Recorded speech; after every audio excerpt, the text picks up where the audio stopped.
Hello. Hello. Okay, let me get started. This time, the revolution is being televised. It's not loud, it's not bloody, it's ancestral, it's mystical, it's spiritual. I am the Afro mystic revolutionary. I am not waiting for change. I am the change, remembering herself. Let me get the comments together. Okay, Marilyn is here. Yay. Welcome, Marilyn. Welcome, welcome, welcome. Yes, get the book, get the book, get the book, get the book, get the book. So, yes, I am not waiting for change. I am the change, remembering herself. I am the revolution. I was called before I understood my name. I used to be able to sing. I can't sing anymore. But that's the line, the first line of my song that is titled Birthing a Revolutionary. And the song is in the description box. So you can play it and listen to it. And by the way, it's also for sale. So listen, this channel is not for everyone, okay? This channel is for those who are able to read this moment correctly. My overarching mission is to get us to slow down and to come into ourselves, to reclaim our original selves. And you can't do that without stillness. All right. So I'm calling us to slow down and practice more stillness. You can't reclaim your original self without regulating your nervous system. So when you come to this channel, prepare to slow down. It is good for your health and your wealth, and it's good for you to regulate. So with that, we're going to take a moment to ground ourselves with 3 deep breaths before we go on. Okay? This is good for you because you may not have taken any time today to do some deep breathing. And as you're getting ready to end your day, count this as a blessing that you get a moment to slow down right now and breathe. And if you can't slow down long enough to stick through this with us, you are exactly the one who needs it. Okay? You need to slow down. For me, this is going to be sort of a personal expository. So I need this moment myself to ground myself. So let's go. We're going to breathe in for 4, hold for 4, and release slowly 3 times.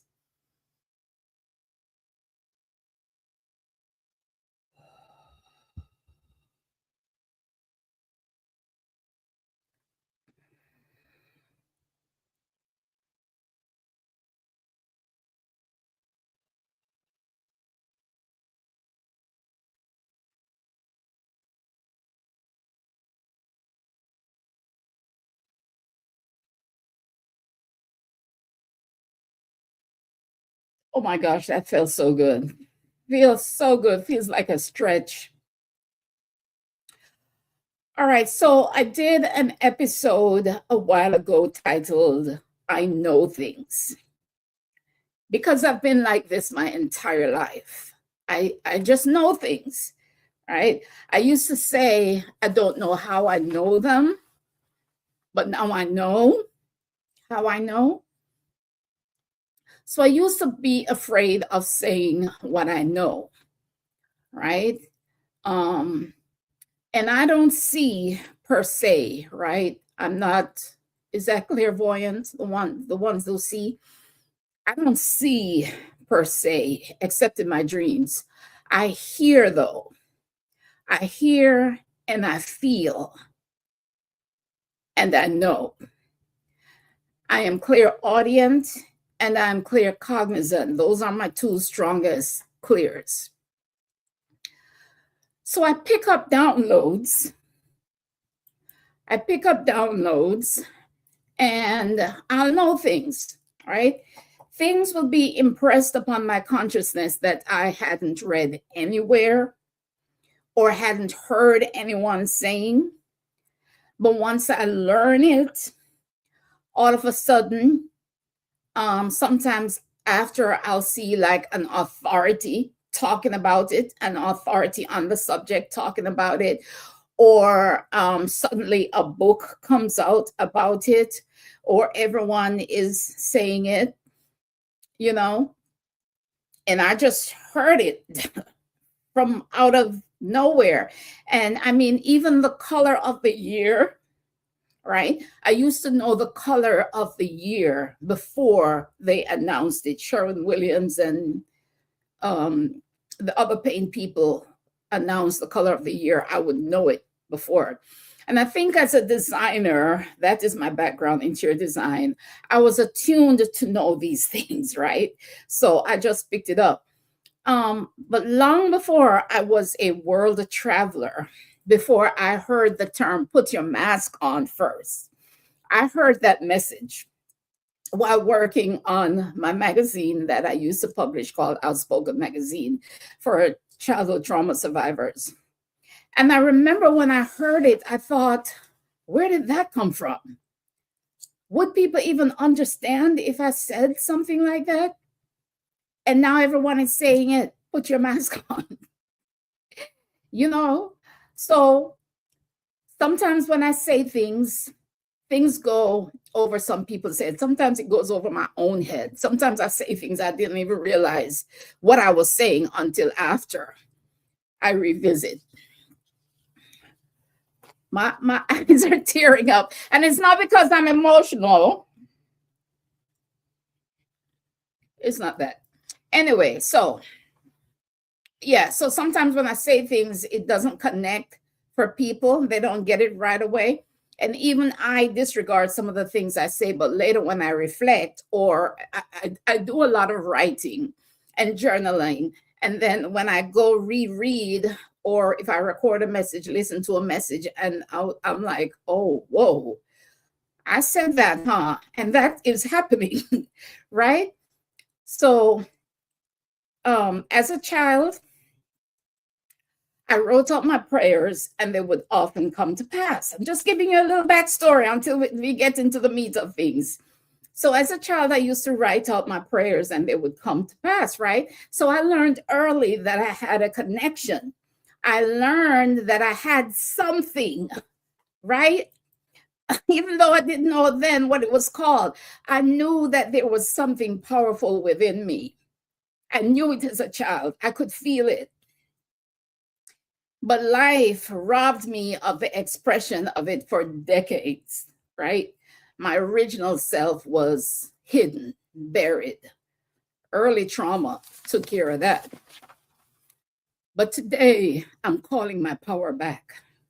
Today, I'm not hiding it. I'm not pretending that I don't dream and hear and channel. I'm not denying my destiny and my contribution to this era anymore. Okay. I was listening to Sister Myra the other day. She was on 363 Empire. If you don't know Sister Myra, as a matter of fact, I think I put a link to the episode I was listening to in the description box, so you can listen to it yourself, watch it yourself. But I was listening to Sister Myra just about a week ago. And she was saying, now she's an authority on things like these. And she was saying, you have to know your power in order to step into it, right?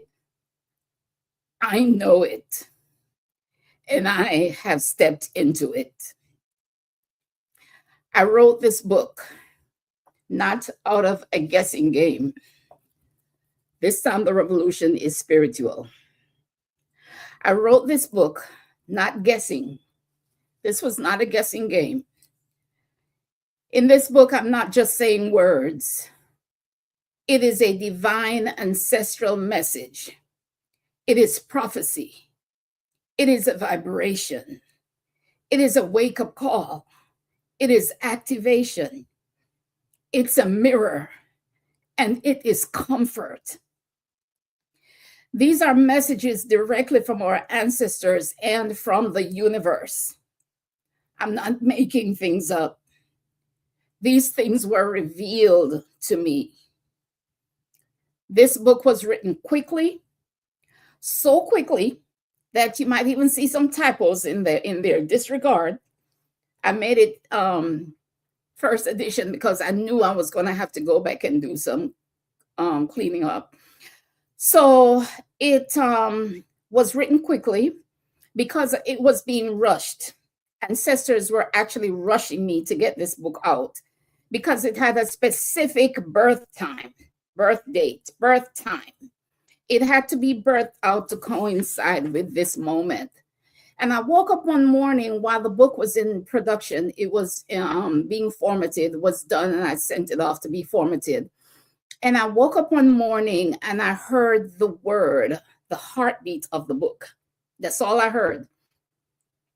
And, I just didn't pay much attention, but it was so strong in my spirit, the heartbeat of the book. And the book had not been sent to, there we go, Sister Myra.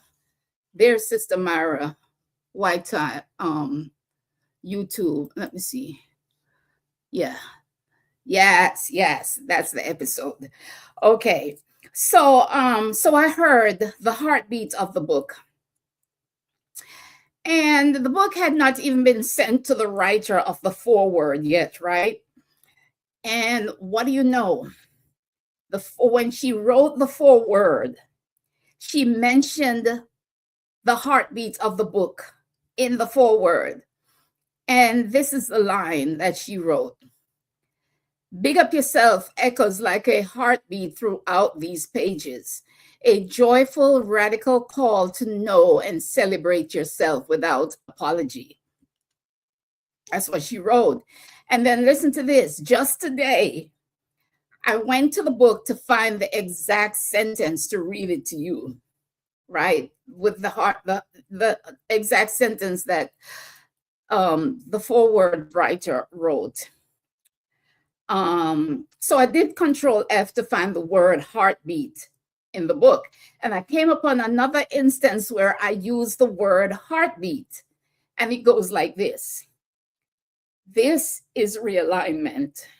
This time, the revolution is not only cultural, it's spiritual, and its heartbeat is global. Global heartbeat. This is a global message. This book is alive. And it has a heartbeat. The heartbeat is the message. This time, the revolution is spiritual. This time, the revolution is you. This time, the revolution is me. We are being called to return to our spirituality, which they took from us and taught us to fear while instilling in us worshiping their whitey God, right? And I know it took me a long time to wake up to this atrocity, but it still baffles me that so many of us are still clinging for dear life to the lies in the book they call the Bible, and still hang on to the idea that God is a being in the sky outside of ourselves.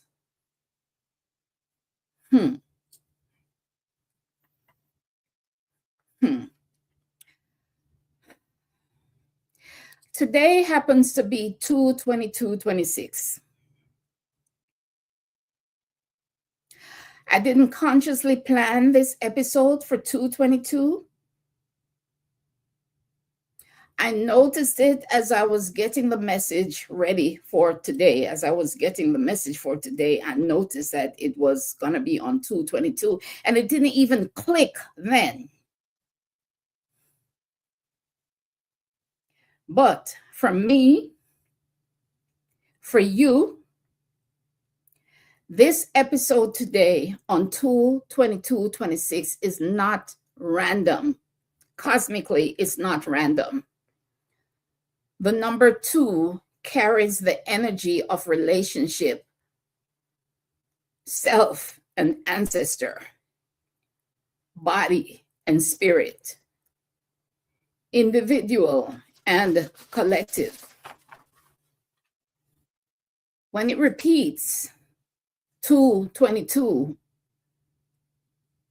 it signals alignment and agreement across realms. And 2026 reduces to 10,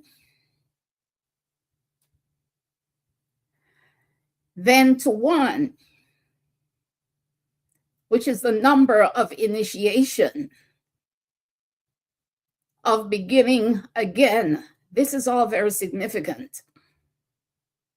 So 222, 2026 feels like ancestral alignment, ushering in a new sovereign start.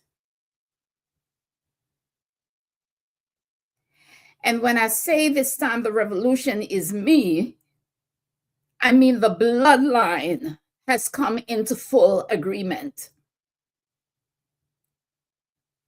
The bloodline has come into full agreement today. Not out there, in here. It's the end of the internal war. It's sovereign alignment.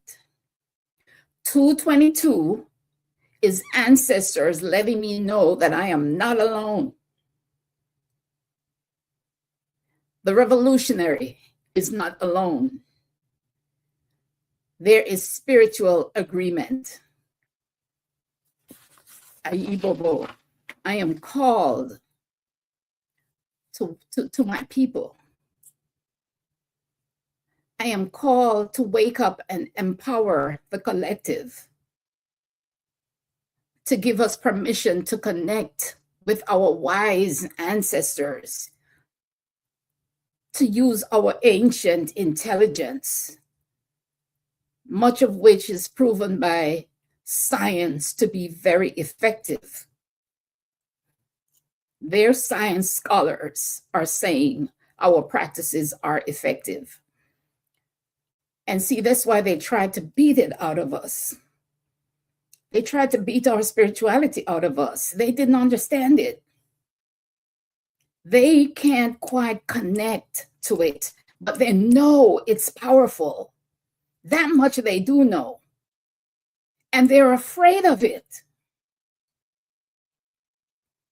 Don't forget, it's the same spirituality that helped Haiti win the revolution.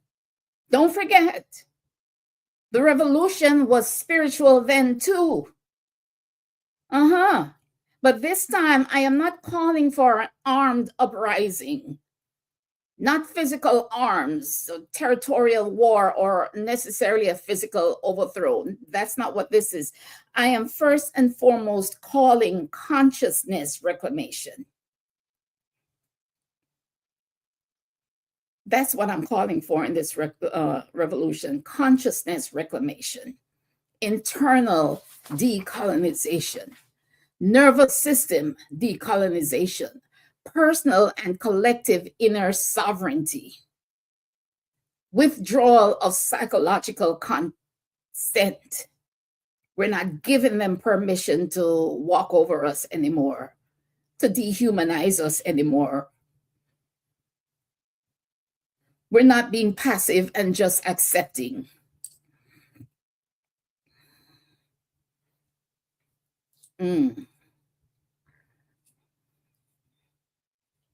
We're reclaiming spiritual alignment. We're reclaiming the freedom and the joy to use our spiritual technology without fear and without hesitation and without guilt. Why are you feeling guilty about burning a candle? You can't even see my candles now, can you? They're up there burning. Why are you feeling guilty about burning a candle? About charging some crystals? about using some herbs, about chanting ancestors' names. Why are you feeling guilty about that? Why are you feeling guilty about taking a cleansing bath, a spiritual cleansing bath? Feeling guilty about burning incense, using frankincense and myrrh. Feeling guilty about talking to the sun, talking to the moon, about having water and fire ceremonies. Why are we feeling guilty about these things?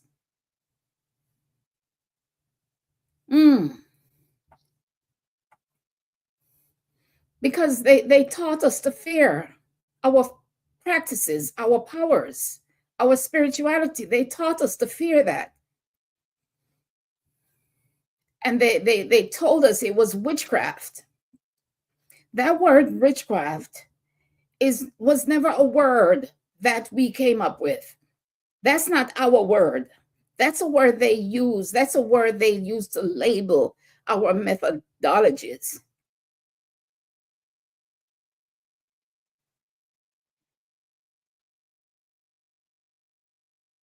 Yeah. That's a word they gave to what we do to make it look dark. So they had a reason to outlaw it. Witchcraft is not what we do. Witchcraft is what they do. It's not what we do. But Haiti proved spirit could defeat empire, but empire evolved. Astrid, that's right. We have to give our mindset a reset. Yes. Yes, we need a mindset reset. That's what we need in this time, my dear. So Haiti proved spirit could defeat empire, but empire evolved. All right. It moved from chains on wrists to chains on consciousness. It's a psychological warfare. So this time the revolution must move through the psyche. The Haitian Revolution broke physical chains. This revolution I'm talking about, this revolution breaks the invisible chains. Even in the way we feel about our natural beauty.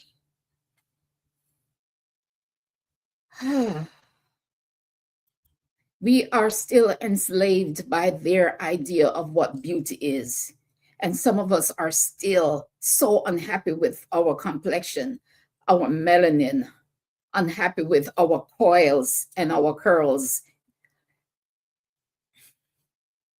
Yeah, I wear wigs. I do, because my scalp is very tender. I cry when I have to do my hair, but my wigs are going to be looking like something that could come out of my head. You're going to know I'm a Black woman by the texture of the wigs that I wear. It's not going to be straight because I don't grow straight hair. Okay. So those are some of the chains that we're still bound by.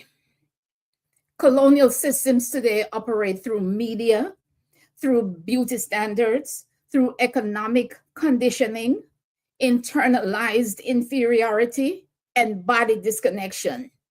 Those trauma loops. We cannot overthrow all that with guns. We overthrow that with consciousness, sacred embodiment. Astrid said, finally caught alive. Yeah, we overthrow with guns. We cannot overthrow that programming with guns. We overthrow that with consciousness, with sacred embodiment, which I've been teaching, with psychological sovereignty. We got to know in our minds who we are.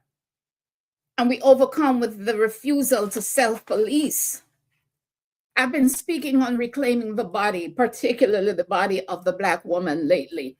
And some might take this on just surface level, what I've been talking about, the Black woman body.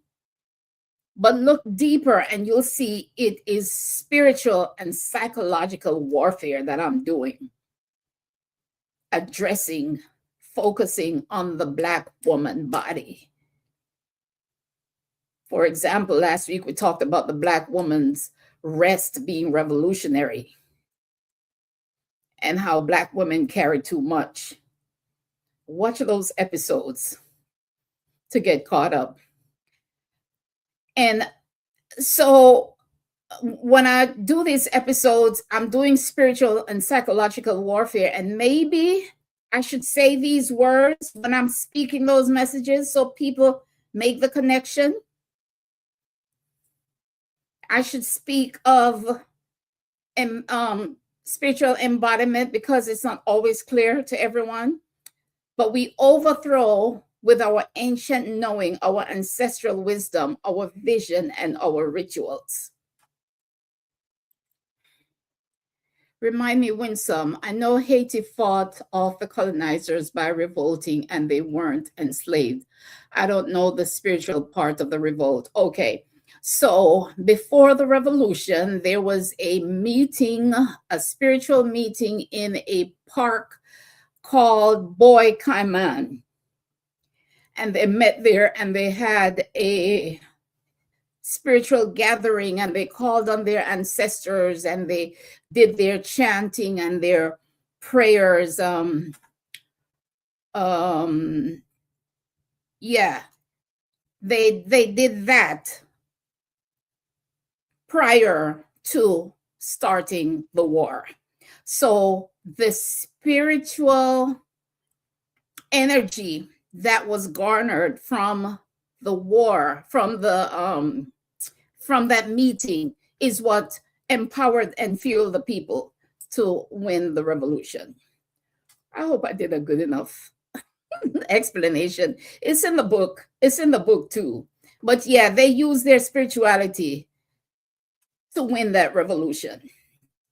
Real stuff. So this is what I mean. Our spiritual practices are extremely powerful.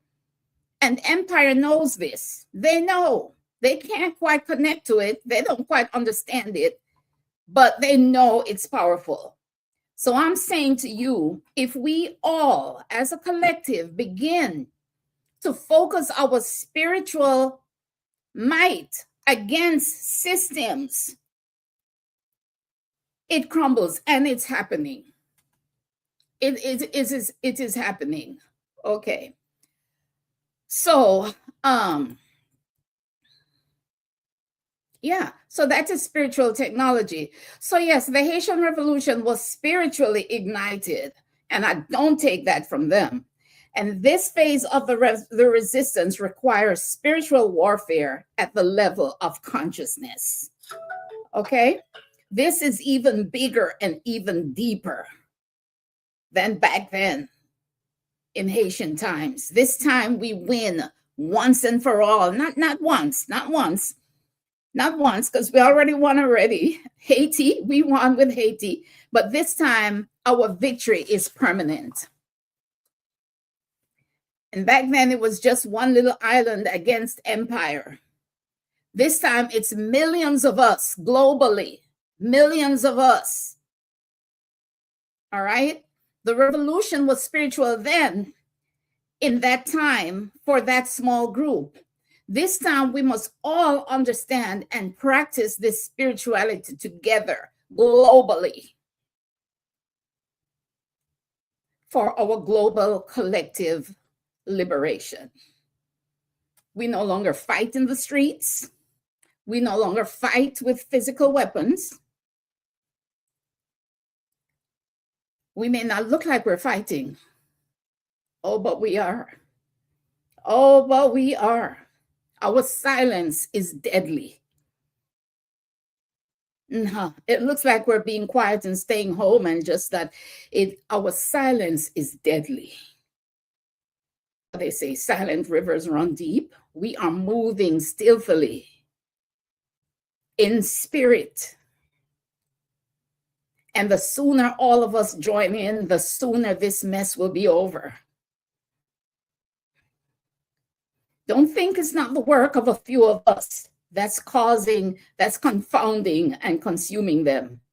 Trust me, the work of a few of us is materializing, and we can see them running to and fro.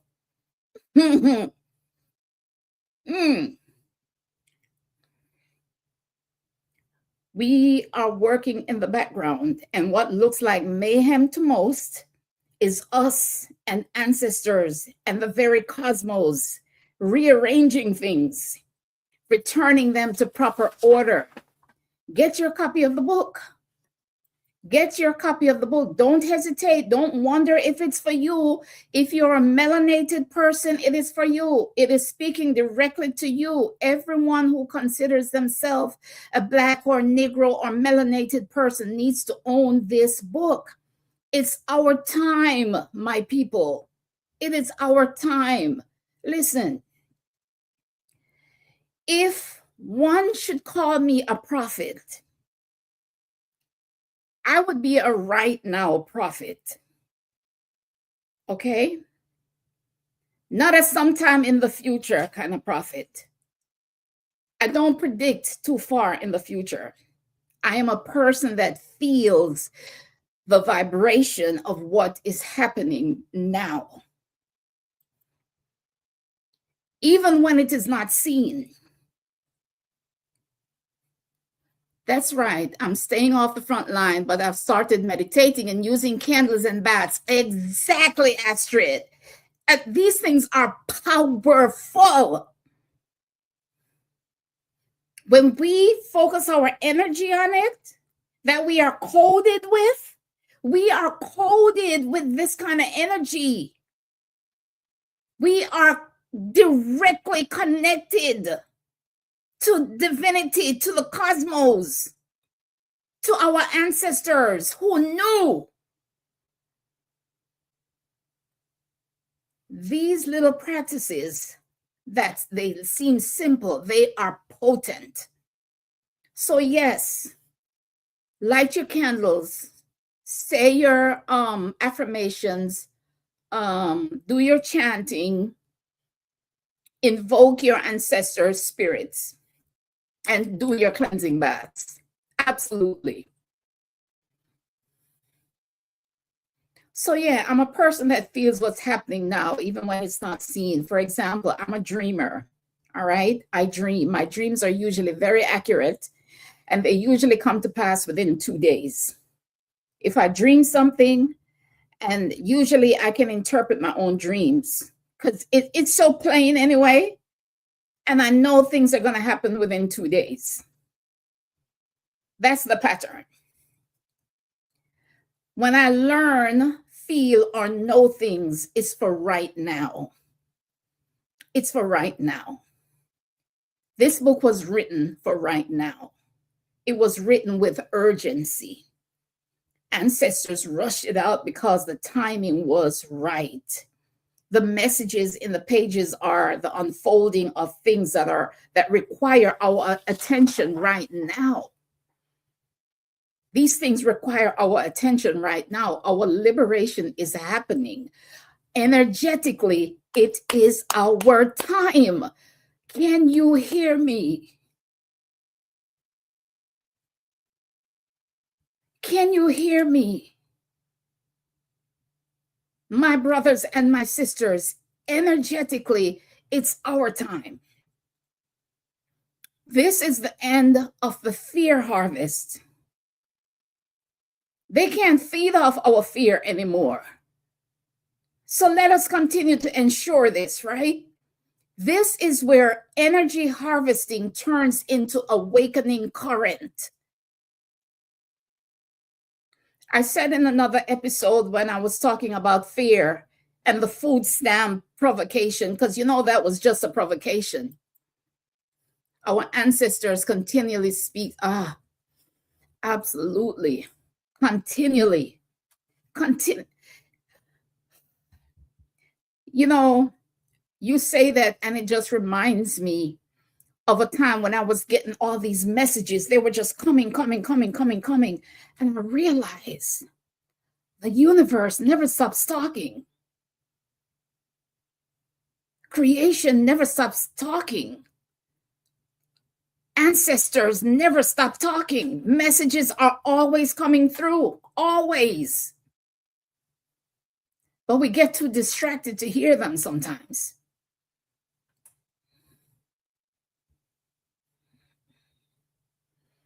Yeah, the food stamp of provocation. That was to get us stirred up so that they could use our fear against us and to keep us locked in a certain state of mind and a certain way of being. Fear and chaos feed the matrix. Fear and chaos feed the matrix. So if they can keep us in fear and keep us in panic mode, they got us. They can control us. But there's such a thing as the law of vibration where energy can be transmuted.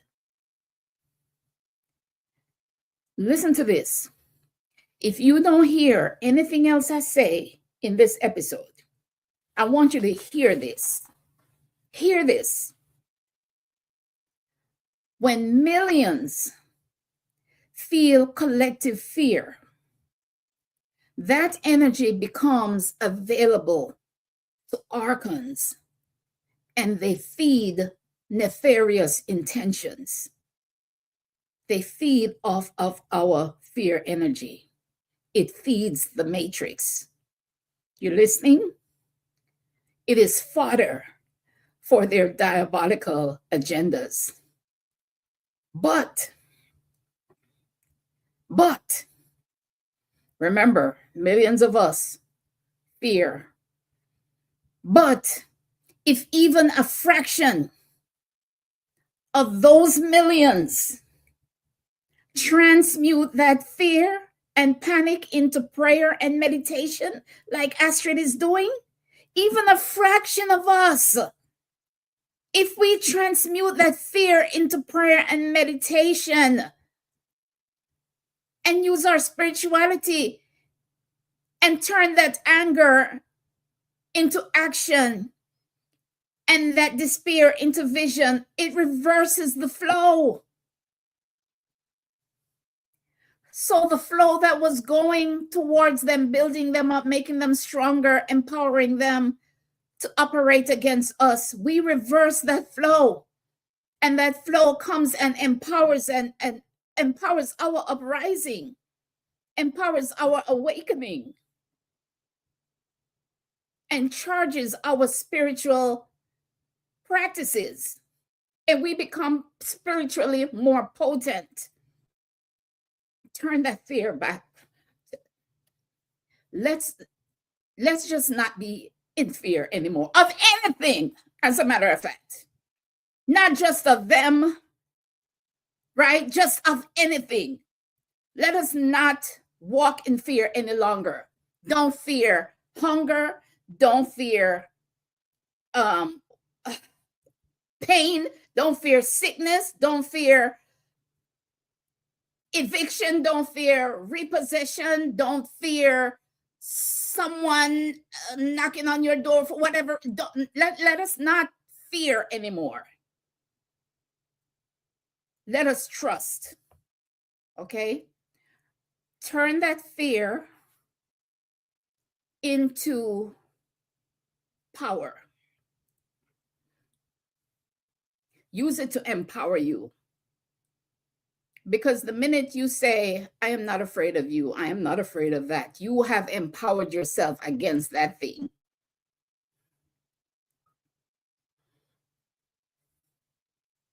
Turn that anger and fear into action and that despair into vision, because that reverses the flow. And that's the narrative of my book. This time, the revolution is spiritual, is based on if we collectively focus our spiritual forces, we can dismantle their systems.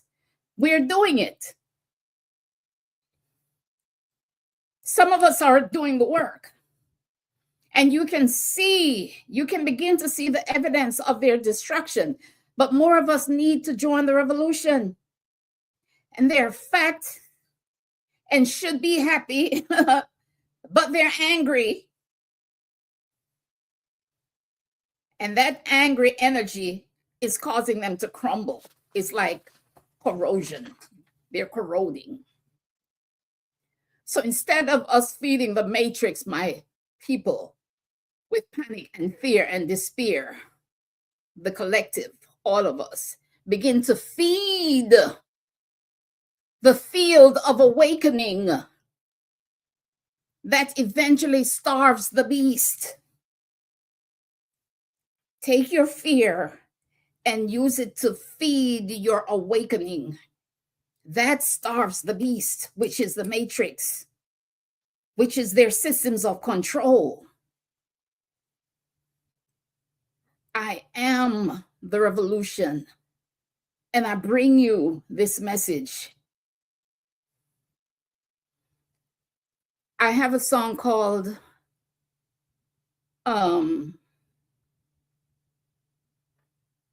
This Time the Revolution is Spiritual. I was going to play it for you, but StreamYard is messing up. I was going to play it for you. That was going to be so good. Because what I'm sharing didn't come from theory, my people. It came from what I can only describe as ancestral calling, an ancestral calling. This is the story behind why I wrote This Time the Revolution is Spiritual, and what I began to understand while I was writing it.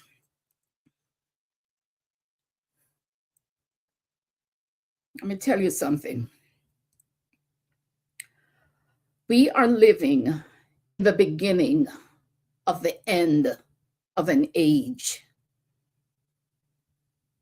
It's not the end of the world, but it's the end of a system that simply could not last. It couldn't. They thought they were here forever. They thought they would be in power forever, ruling and dominating everybody, being braggadocious and bold and evil. They thought they would be here forever, and they're desperate to hold on to this power. But the very tactics that they are using, they're self-destructing. They're self-destructing. And now they're even mad at cat ladies. They're mad at cat ladies, and they're pushing pronatalism. Pronatalism. Yeah. Encouraging families to have more children. They're incentivizing their young women to get married and have children. Giving tax cut to families, childcare credits, pro-family policy framing, cultural messaging about motherhood. And then they're taxing people for not having children. They're fining their women for not having babies because they that much fear not having the power that they have red-rummed. I can't say the word because YouTube is already suppressing my channel. I say that word. They probably won't show this video, but you know what I'm talking about, red rum. But they fear not having the power that they have red-rummed, pillaged and plundered and genocided to grab. They have no morals, no empathy, no spirit. They are dark souls. It's false power built on what kind of foundation? Lies and deceit and greed and violence and wickedness. They're so backward that they can't see that if it weren't for us, the foundations that they have, that they think they have would not be if it weren't for us. Yes, we know what you're talking about, sister. Yes, ma'am. Yes. Yes. Yes. You know what I'm talking about. They're so good at it.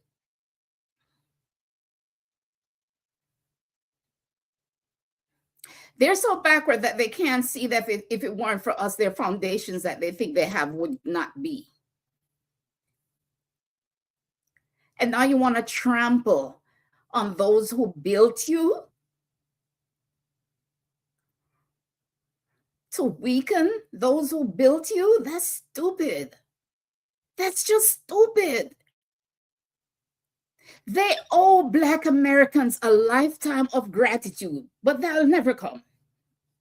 That'll never come. Negro Americans, Black Americans built the foundations of this country and are still holding it up. Might I add?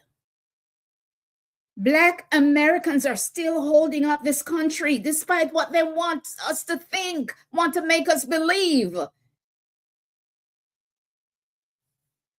You know what our spending power is? We make up a very significant segment of this country's spending power. Black people. They like to push the narrative that we're lazy and we're dependent on welfare. There are more Black millionaires being birthed every day than any other group. Oh, the lies. Black Americans are a major force in the US economy as consumers. Ha! Yes! And I'm getting to that, Marilyn. I am getting to that. Black Americans are a major force in the US economy as consumers. Black consumer influence is large enough that corporations increasingly track it. They track our spending habits and tailor marketing strategies to reach Black audience. Did you see how much Black Christmas ornaments and Christmas decorations, Black centered, how many Black Santas and all kinds of Black things over Christmas? Did you notice that? And some of us are so asleep, we rush out to buy them. Don't buy that crap. Don't buy that crap. Buy what you need.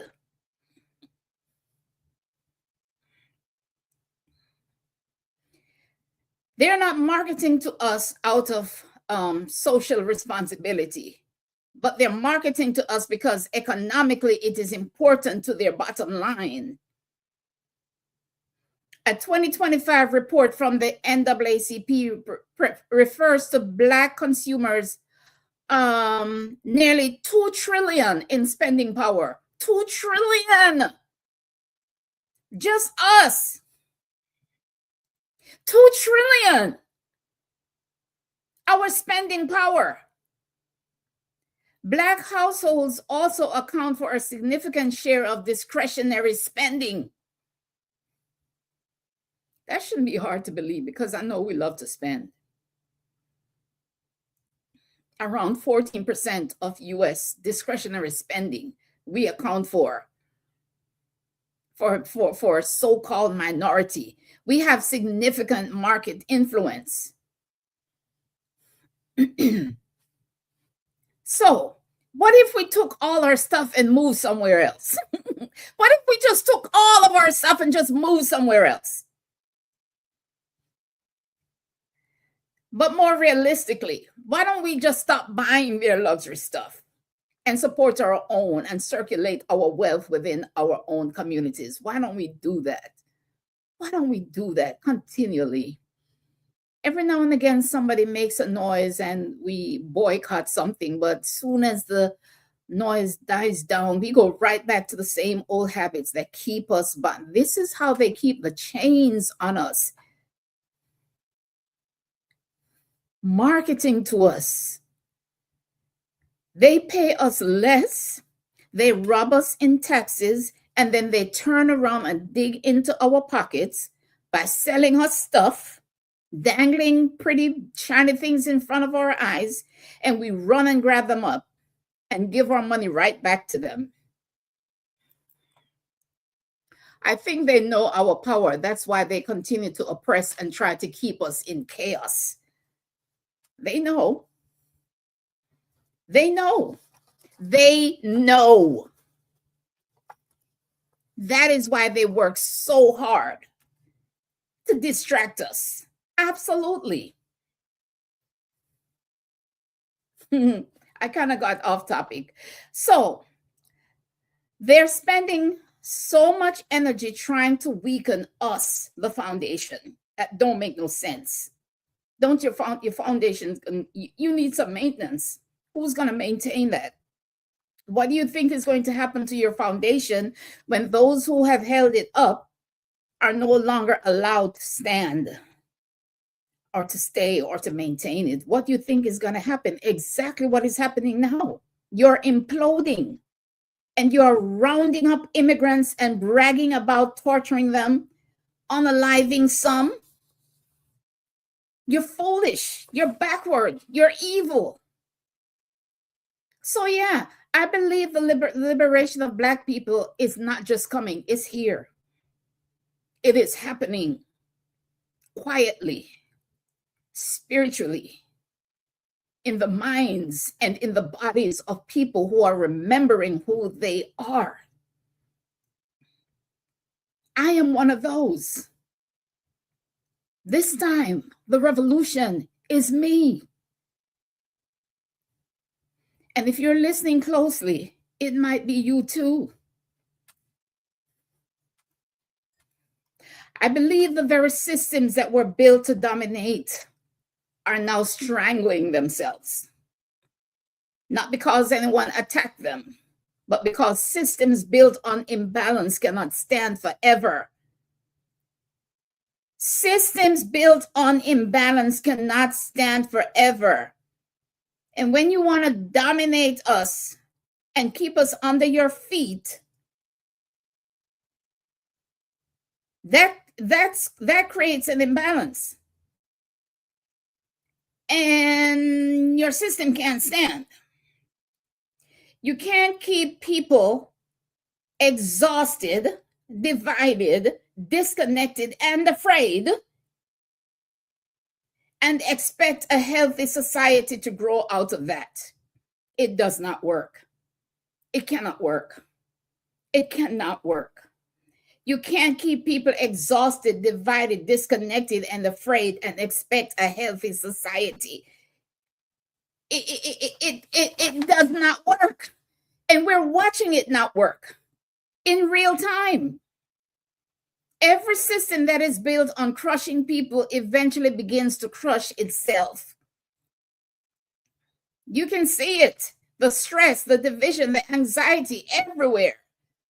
The feeling that something just isn't working anymore. They're confused. They're confused, but we are not.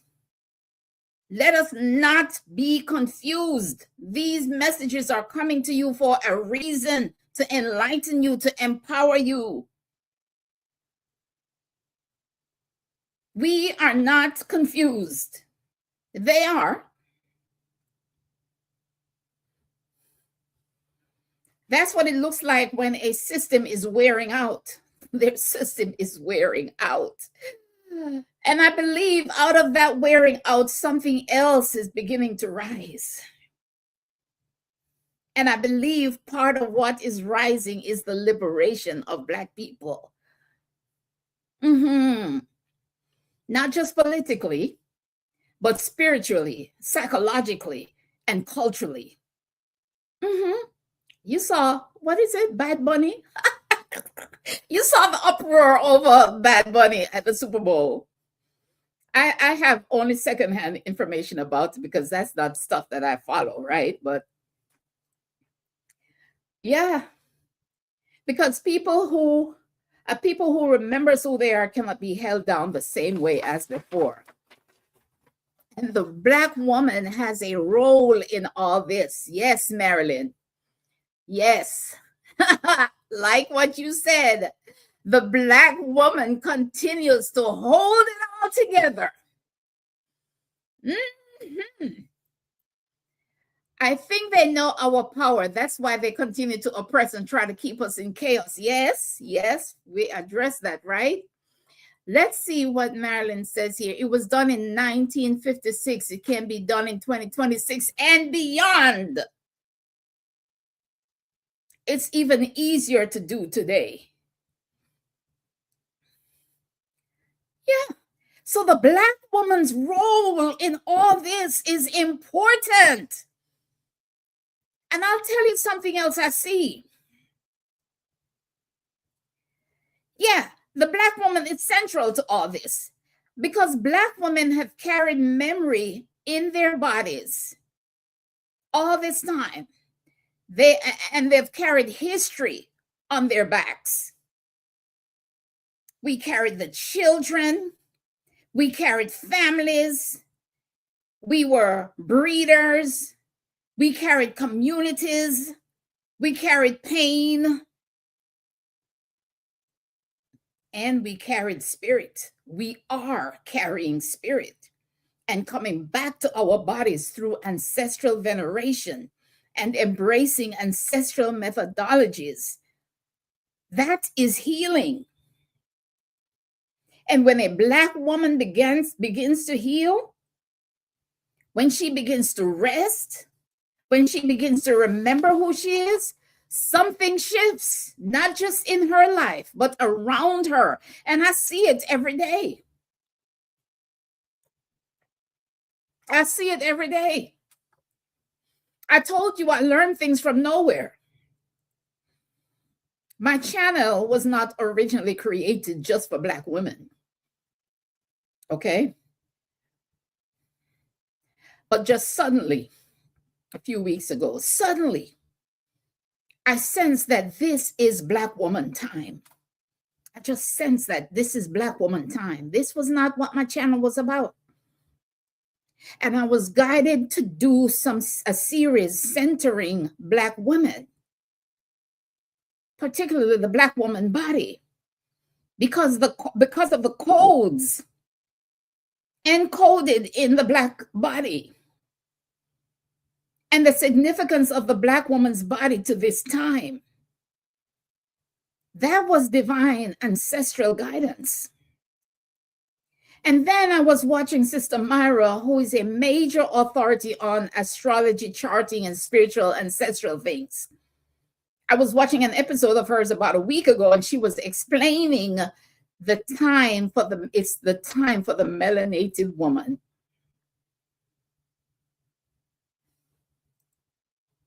Okay. It is.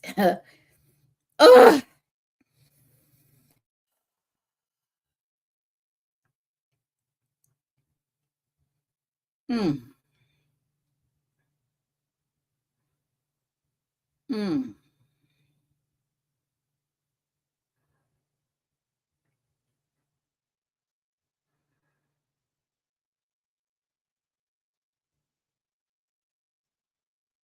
Ah.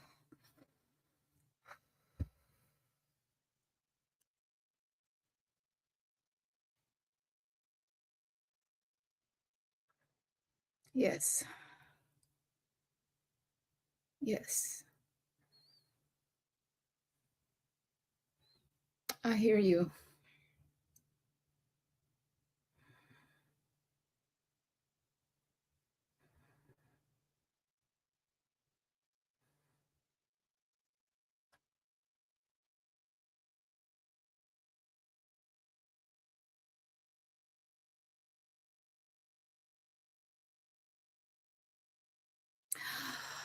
Do not be afraid, my people. We are here.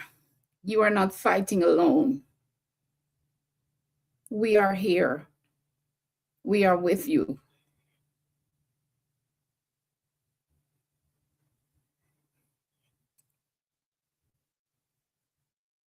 It is your time.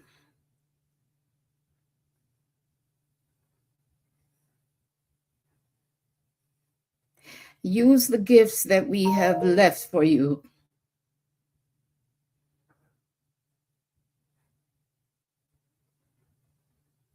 They are potent. They dismantle systems.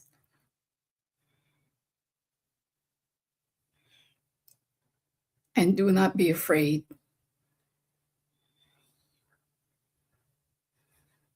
Keep your eyes open. Stay awake. Do not fear. It is your time. It is our time.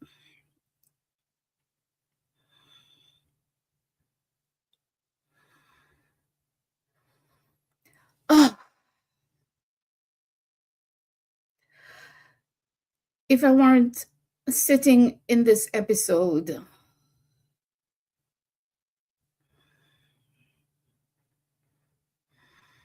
mm,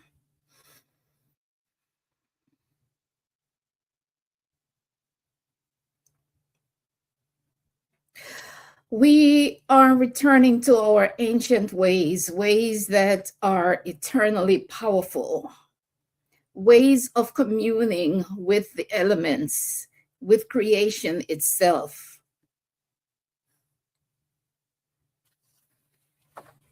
Mm, I'm talking about restoration to rightful order. There was a time when African civilizations were centers of knowledge, architecture, governance, spirituality, and trade. That's history. That's real. And what was broken was not just land or economies. What was broken was identity. And I believe we are living in a time when identity is being restored. Oh, they can't deny us anymore. Oh, they cannot deny us anymore. Oh my gosh, they are so afraid of it. But identity is returning, is being restored slowly, quietly, but surely. And, and sometimes I feel it in my spirit like this. It's like creation itself is waiting for a people who have carried centuries of weight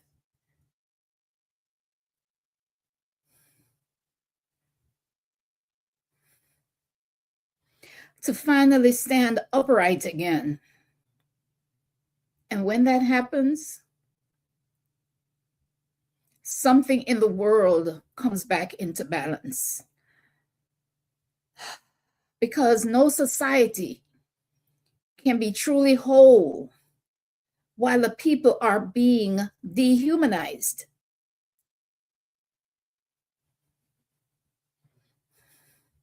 Balance doesn't work like that. Harmony doesn't work like that. And I sense that the very cosmos is weeping for the return of her children to their rightful place. I did an episode about that too, how the cosmos is weeping. Climate change is partly because Black people have been disenfranchised and spiritually shifted the order of things. Our dehumanization shifted the order of things in the cosmos. So the cosmos weeps, and until we are restored, this planet feels the impact.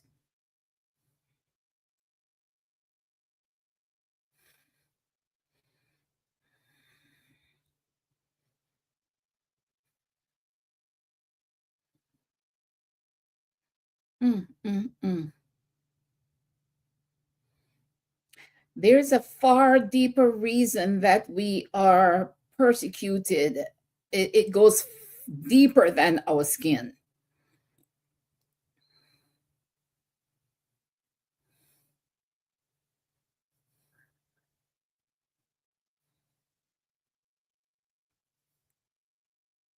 And that persecution has thrown things out of balance, out of order in the cosmos. And until we are restored to our rightful place, this planet is going to feel it.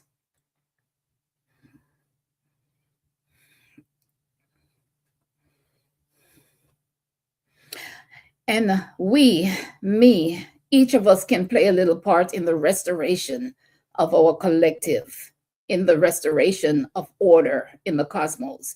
Ancestral spirituality can get us there. Remember, our ancestors had close connection with the elements. Remember that.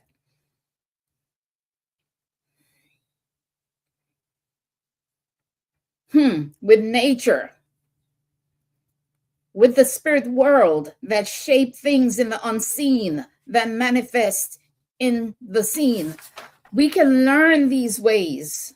We're being called to relearn these ways and to practice them. And I'm closing. So when I say this time the revolution is me, I don't just mean me. I mean me and every person who's remembering who they are. Because revolutions don't begin in streets, don't always begin in streets. Sometimes they begin in bodies. And I've been talking to the Black woman about their bodies. Sometimes they begin in quiet rooms. Sometimes they begin in women who decide they are no longer going to abandon themselves. And once that starts, history begins to move. When a people remember who they are, the world has to rearrange itself. I wonder if you're hearing these words that I'm speaking this evening. When a people remember who they are, the world has to rearrange itself. I was called to relay this message. This is the message I was born to deliver.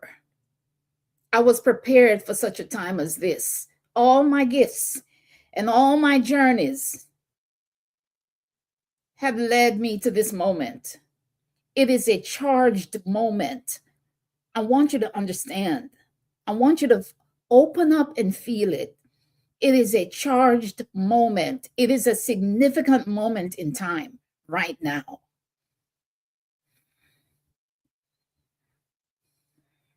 And I play a major role. My words are not just words. They are prophecy. They are ancestral. They are shifting cosmic occurrences. And they're meant to activate you. I'm about to close.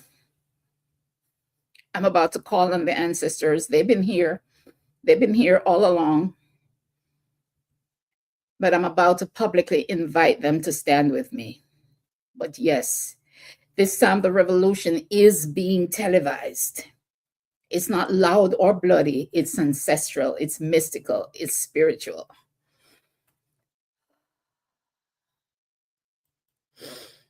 I hear you, Astrid.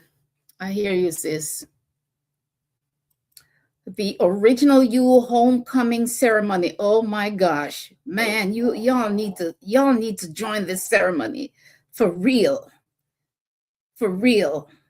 Talk about coming home to yourself, coming home to this revolution. Join this ceremony right here. You can reach me on WhatsApp if you have any questions for me, if you want to discuss anything. And here is a free quiz. If you're connected to your sacred self, find out how connected you are. It's in the description box. And please share this episode with someone and tell others, like and subscribe. Don't keep it to yourself. Share it with others. I believe anyone can make clips of this video, can make remixes. So I'm about to call on the ancestors. The revolution is not just against systems, it's a revolution of the very soul, right? And in this revolution, the oppressors cannot win, for they do not understand the power that we are awakening to. They do not understand the power we are awakening to. This is pre-work. What I'm doing right now is pre-work for my own realization that one day I too may be an ancestor, and my contribution will live on, amplifying the current wave of enlightenment to bring this vision into being. And for that, I acknowledge the journey within. Ancestors, known and unknown, who crossed land and sea, who prayed, wept, fought, and dreamed, stand with me now.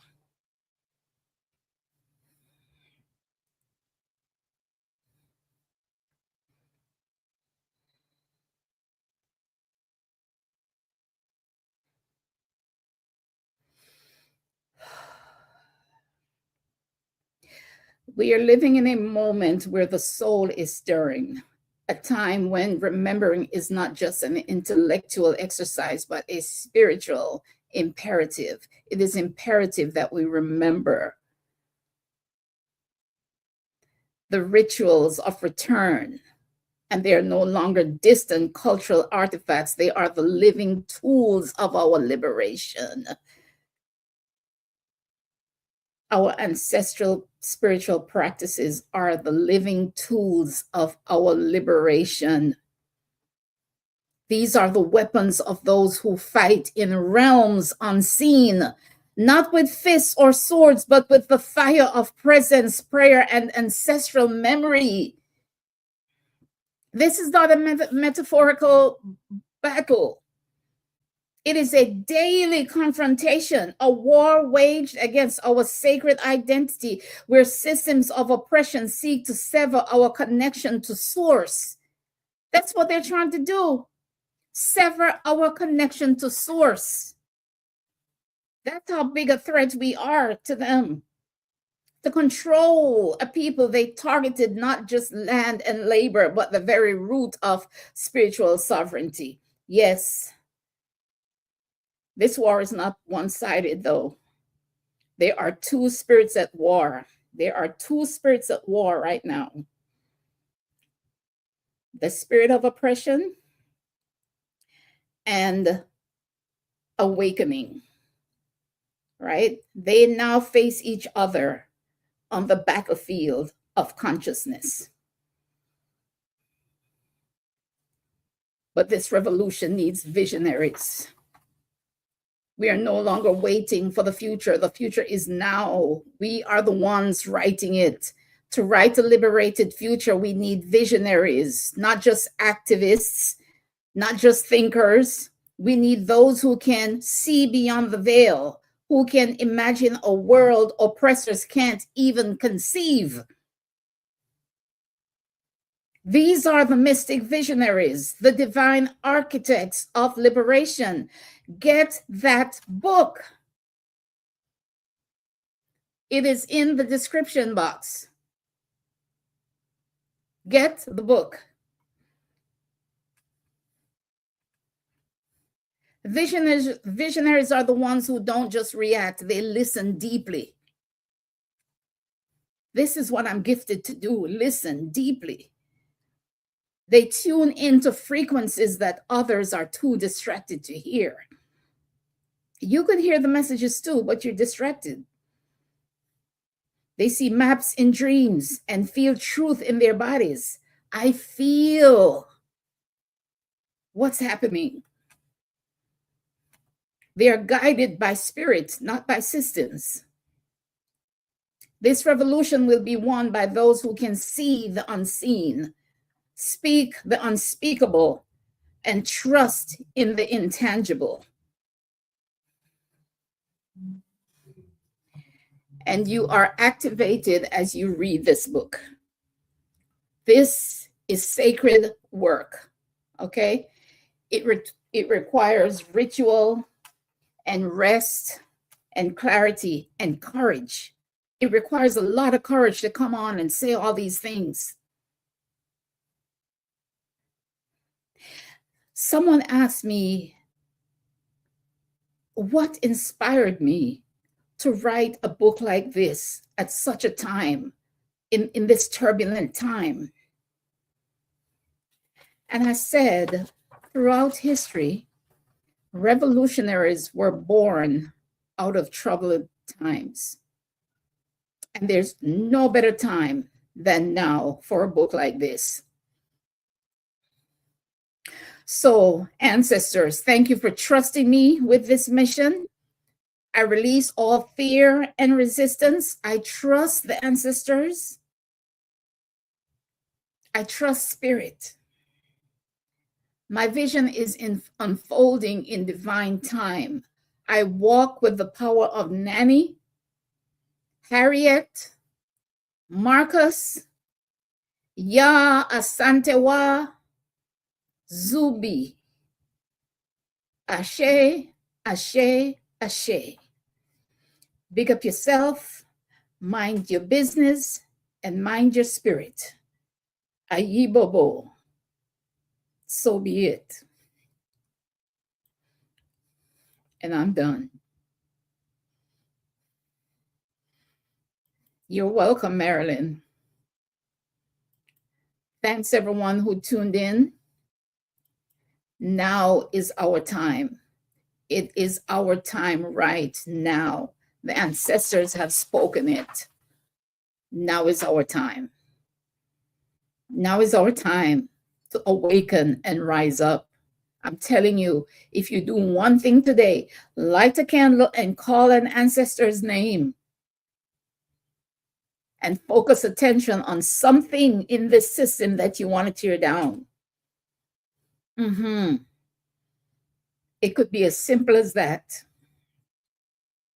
And when I start doing circles, we're going to start coming together and focusing on one particular thing to pull it down, because we can do that. We have the power to do that. And we have the permission. Okay? All right. I am done. Next week, I'm going to have a guest. It's going to be exciting. So come back next week. And I thank you for spending time with me this evening. Watch the entire episode if you missed anything. I'm sorry I went silent. Well, actually, I'm not sorry because ancestors were speaking. But yeah, I will see you next week. Bye. Thank you, Marilyn. Thank you, Astrid. Thank you guys so much.